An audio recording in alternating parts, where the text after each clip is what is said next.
Right, fifth grade history. Good evening. This is Miss Cunningham calling from Harlem East. I am here to help support you in completing your homework tonight. Tonight you have a reading called Homework, Festivals, and Burial Practices in Imperial China. I'm going to give you a couple seconds now to get that reading open.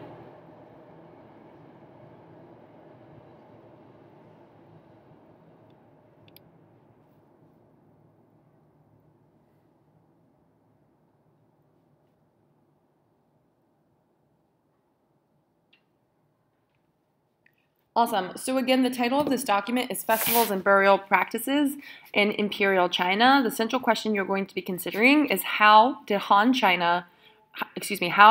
Chinese religious beliefs influence burial rituals and views about life and death?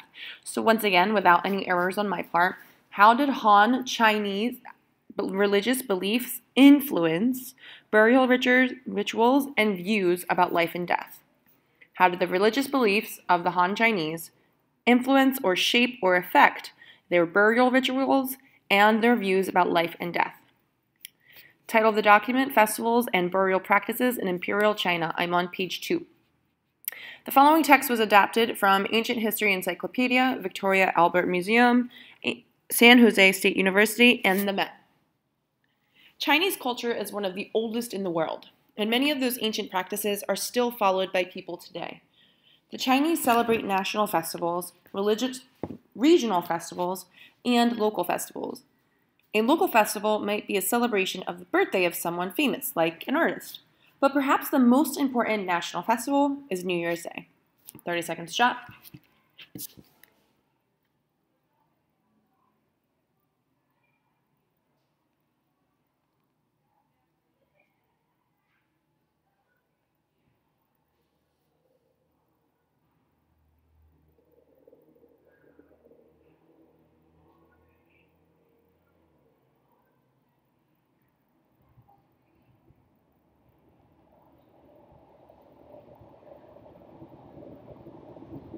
5 seconds. In the imperial period, and often still today, so that is back in ancient China and today, fireworks were set off to welcome the new year and to drive away evil spirits. Animal skins were hung up outside homes as offerings. People also made a special drink to protect them from illness caused by evil spirits or ghosts. The New Year celebration ended with a lantern festival. People would float lighted lanterns on water, play games, and dance and hold feasts. 30 seconds go.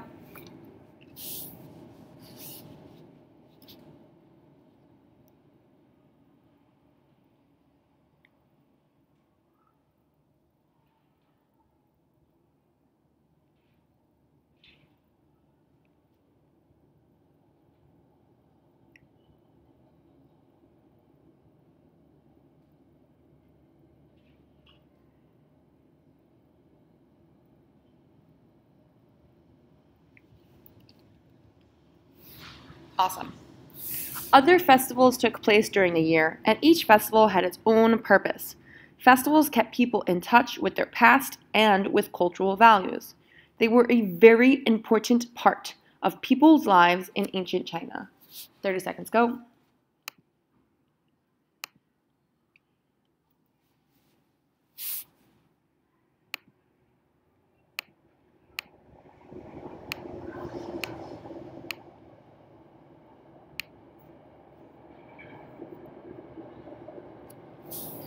Celebration of life and death. During the reign of Chinese dynasties, the Chinese believed that when a person died, he or she entered into the afterlife. Death was understood as a continuation of life, and an emperor's tomb was his afterlife palace, mirroring his royal life on earth. All the daily comforts of their past lives, such as servants, attendants, objects, pets, wives, guardians, food, and drink, were to be provided for them in the afterlife. This was accomplished by burying all of these things with the deceased when they died. Think about Shi Huangdi and those terracotta warriors. As an ancient Chinese philosopher said, treat death as life. It was not uncommon to kill people in order to be buried with their master, but as dynasties evolved, clay replicas replaced the real thing. 30 seconds, go.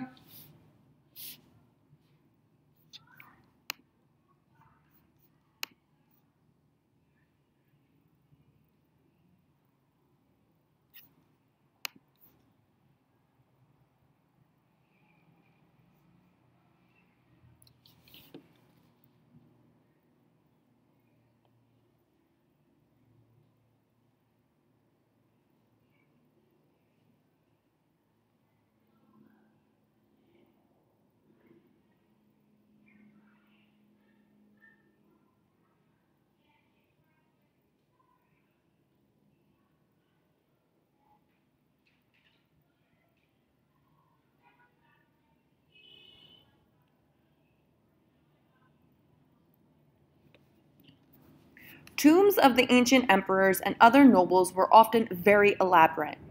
Around the 4th century BCE, the Chinese began to build large mounds over the tombs, building small temples next to the mounds so family members could leave offerings to their ancestors. The temples were also used for rituals to honor the deceased family member, who was believed to have influence over the fortunes and well-being of the living. The paths leading to these tombs were called spirit paths, and these paths were guarded by carved figures of soldiers, animals, or imaginary creatures called chimeras. Chimeras were one of the most common tomb guards and came in pairs, facing each other on opposite ends of the spirit path. 30 seconds, go.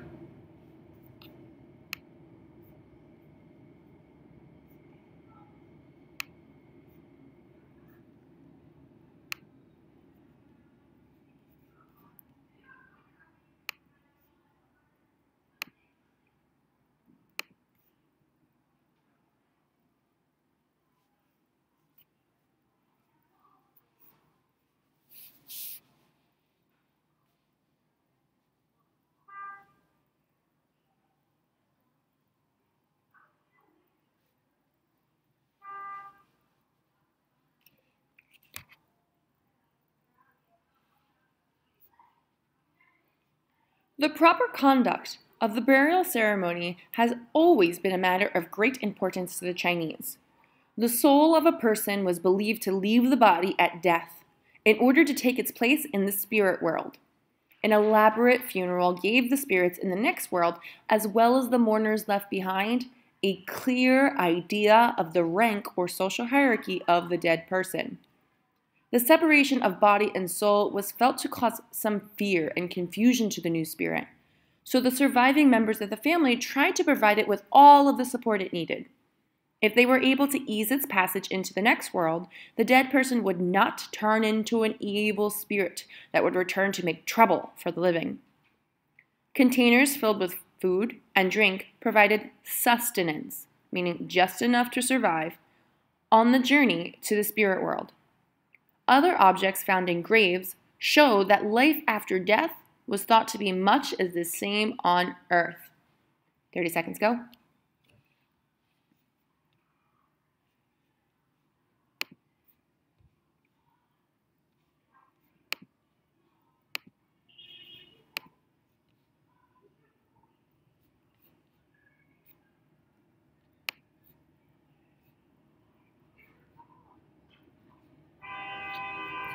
Great.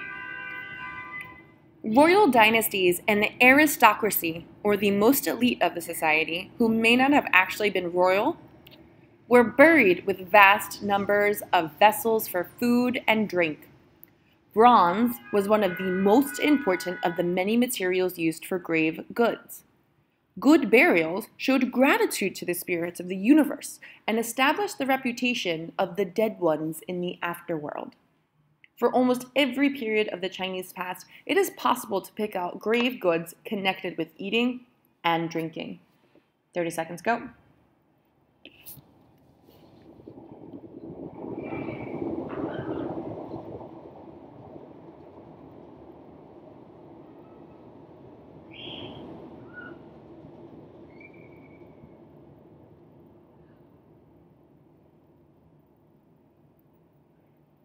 Ten seconds.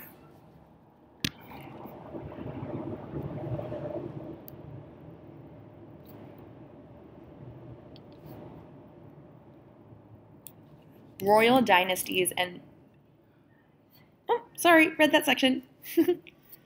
During the Han Dynasty, pottery figures representing the attendants, servers, and entertainers of the deceased were buried with the corpse.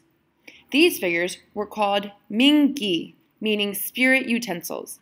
Mingyi figures had many intended purposes in the afterlife: entertainment, nourishment, protection, service, and guardianship. 30 seconds go.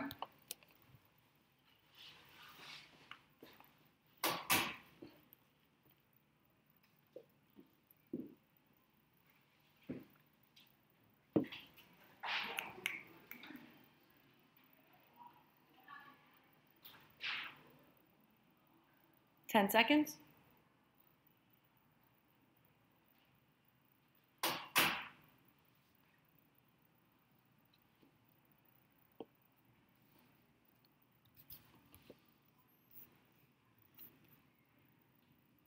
Mingyi worked with other tomb objects and architecture to comfort and satisfy the deceased, who is believed to have two souls: the Po, which resided underground with the body, and the Hun. While the Hun could ascend to the skies, funeral rituals sometimes sought to reunite it with the Po in the safer realm of the tomb. In every home, there were also shrines to the dead. These were holy spots that were set up to honor ancestors and gods. In the kitchen, there was always the paper image of the god Zhao Shen, whose job was to watch over the family. 30 seconds go. Looking for that most important detail in those sections that can help you answer how did these religious beliefs influence their views about life and death.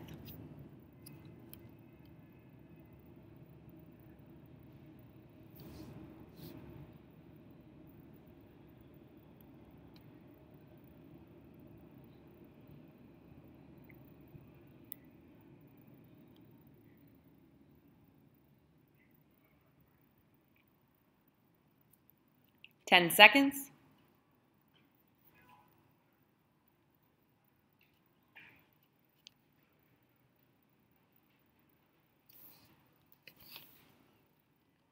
Zhao Shen was probably the most important god of the home. It is said that he would leave the house once a month to meet the other gods of the village. He would tell the other gods how the people were doing. Right before New Year's Day, Zhao Shen would leave to meet more gods in heaven. During that day, people would go to an image of Zhao Shen and offer him food and drink. They would also smear his mouth with honey. This way, he could only give a good report when he met the gods. 30 seconds go.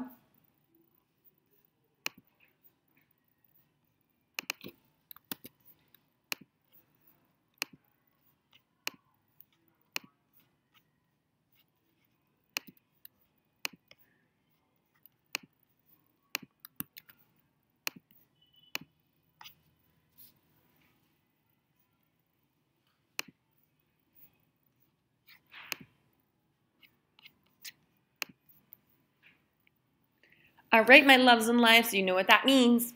It's the time to answer the central question. Taking all of the knowledge that you just learned and everything you heard and read, how did Han Chinese beliefs influence or shape burial rituals, and views about life and death? Remember, flip the question, answer the question, and tell me why, specifically and clearly. If you have any questions, please feel free to reach out. In other case, good luck and happy history!